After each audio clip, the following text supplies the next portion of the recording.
Hello and welcome to Arts 24. We begin with one rock group's response to this week's unprecedented violence in Israel and Gaza.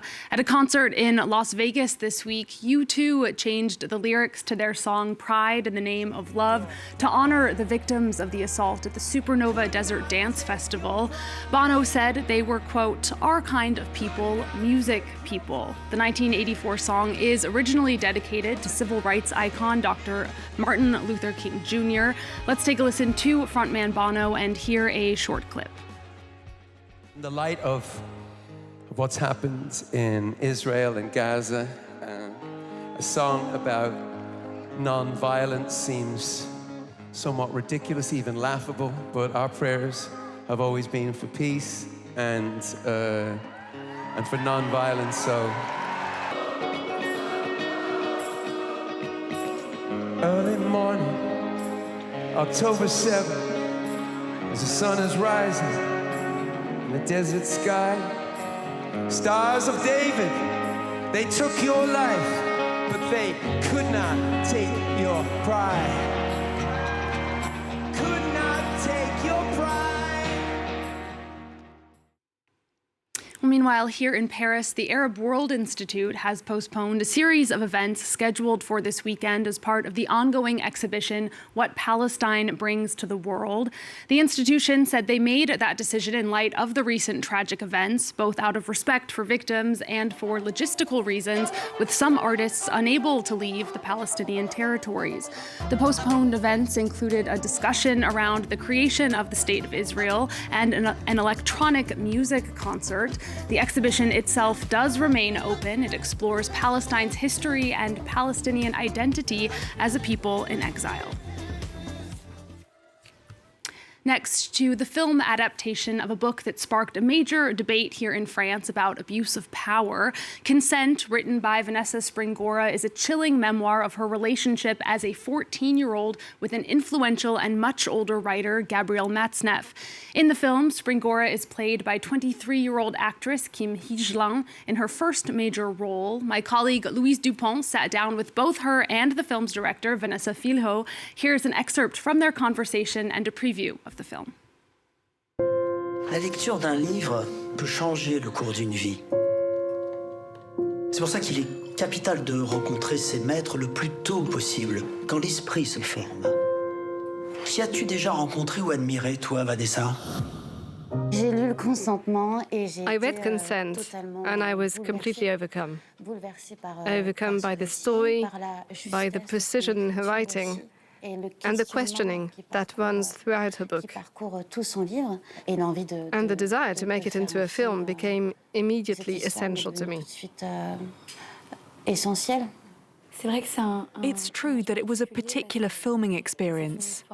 Because it's a true story, we had a sense of responsibility, a sort of commitment.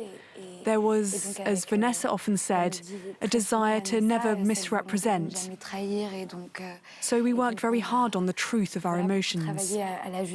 So the film shoot was a very positive experience for me because it was very well supervised. There was lots of support with such caring energy and people that were very human. Ma première fois, je voulais la vivre avec quelqu'un que j'aime et qui m'aime aussi. Excuse-moi. Mais tu sais, je t'aime tellement, c'est pour ça. Je supporte pas. Je supporterai jamais qu'un autre puisse poser ses mains sur toi. Évidemment qu'il y a... Obviously, there's a betrayal, even if it's involuntary when a director adapts a story. Because a film requires scenes that are fictionalized, requires personal commitment, requires actors to feel free in their interpretation, especially when it's people who are alive. There's still a freedom that needs to be found. But one can stay close to one's truth and remain as fair as possible. Some still give weight to the argument to excuse Gabrielle Matzneff and others that it was another time. What do you want to say to them?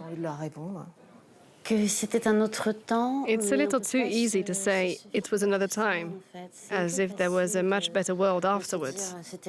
No, it wasn't so long ago. And even if obviously there has been progress, and there was the Me Too movement, people are speaking out, there's still lots of dysfunction, and a society that's not doing well. So we can't sit down and reassure ourselves saying it was another time. No. We need to keep fighting, speaking up, encouraging people to speak up. And all of that participated in this broader wake-up call. I think we're still far from total freedom, total justice. I find that, like Vanessa said very well, we're much better at listening, but the results are still lacking. Vanessa and I are appalled by the statistics that we see every day and that are presented like a fact. We find it really distressing. The number of accusations that are followed up on, it's dire. So I don't feel completely free. I believe there's really a long way to go. C'est un pédophile, tout le monde le sait. C'est n'importe quoi, ce que tu dis, j'ai plus 8 ans, je suis plus une gosse. Qu'est-ce qui t'a pris de te maquiller? Tu veux avoir l'air d'une dame, c'est ça? Tu es pour te redire un mot. On sait que les vieux monsieur attirent les petits enfants avec des bonbons. Monsieur Mazneff, lui, les attire avec sa réputation. Ce que l'on ne sait pas, c'est comment s'en sortent-elles, ces petites filles. Consent is currently out in cinemas here in France. It does not yet have an international release date. Well, fans of famed American filmmaker Spike Lee may want to head to his hometown of Brooklyn in the coming months. The Brooklyn Museum is hosting a massive exhibition from the director's personal collection, 300 objects that tell the story of people who influenced and inspired him. The show is anchored around 7 themes: Black American history and culture, the city of Brooklyn, sports, music, family, politics, and the history of cinema. Let's take a look at Spike Lee creative sources.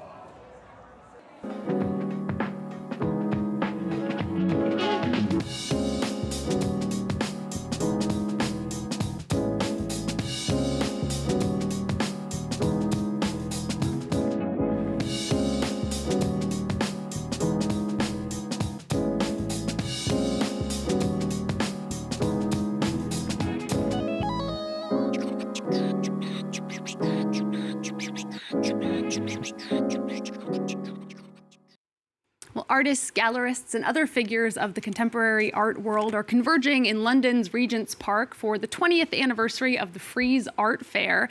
It's one of the world's biggest and most prestigious, an opportunity for art enthusiasts to view new works and for wealthy collectors to buy them. 160 galleries from 40 countries are participating. Headliners include Chinese artist Ai Weiwei and Britain's Damien Hirst, who is presenting his new series, The Secret Gardens Paintings. Here's what one of his gallerists had to say about his work. With Damien, who's always been interested in technology, they actually sort of start their lives as AI-generated images that he's prompting. He's then, selecting from these images that he's created and deciding then what to paint. And it's so exciting to have a fair that has always focused on what artists are doing today. So it's always a great reflection of the culture and what's happening in the world. And we end this edition with a sneak peek at an immersive exhibition that's sure to please fans of Jurassic Park and 20,000 Leagues Under the Sea. Life Chronicles is a virtual reality experience that takes visitors through every major period of evolution, starting at the very beginning, 3.5 billion years ago. It's showing at the Gallery of Mineralogy and Geology in the Jardin des Plantes here in Paris. Thank you so much for watching. For more arts and culture, you can always head to our website. The news is coming up on France 24 right after this.